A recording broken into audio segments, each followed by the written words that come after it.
Hello there. My name is Mark Tavilla, and this is my oral presentation on Faraday cages. So, what is a Faraday cage? Well, a Faraday cage is an enclosure made of a conductive material that blocks electromagnetic fields, thusly insulating anything within said enclosure. Essentially, the cage, when grounded, eliminates the electric field portion of the propagation wave emitted by the EM source. Depending on the location of the source, this either contains or blocks out electromagnetic interference, otherwise known as EMI, from harming anything susceptible to damage done by said EMI. So before we get into applications, we need to understand a little background of Michael Faraday and his famous ice pail experiment. In 1843, scientist Michael Faraday, known as the father of electricity, conducted an experiment where an electrically charged metal ball made of brass was suspended by a silk thread into a metal bucket, more commonly referred to as an ice pail back then, that is insulated from the ground by a wooden stool. The exterior part of the pail was connected to an old-fashioned gold leaf electroscope via a wire.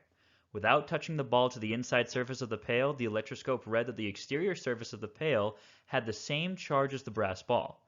Placing the wire on the inside surface of the pail, an equal but opposite induced charge was found. After touching the brass ball to the interior surface of the bucket, both charges on both objects were essentially neutralized, leaving the only portion left charged to be the exterior portion of the pail. This is a bare-bones showcase of Gauss's law, showcased in the equation below, where Q enclosed is the combination of the equal but opposite charge ball and pail, in which the total charge is 0. Now, through further experimentation, Faraday found that after grounding the pail itself, after suspending the ball into its opening, the exterior charge accumulated from the brass ball was then transferred into the ground, nullifying it. Isolated from the events on the exterior, the charge of the ball and interior surface remained the same. The phenomena that occurred in this experiment helped cultivate and prove the concept of Faraday shielding, which applies more so to solid and hollow material. The more common implementation of Faraday cages uses solid materials in a mesh-like format.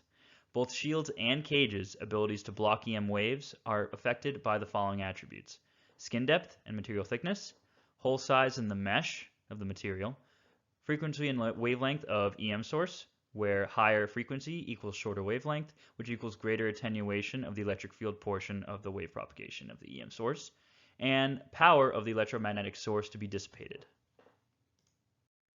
Now, finally, we have some common day applications of Faraday cages.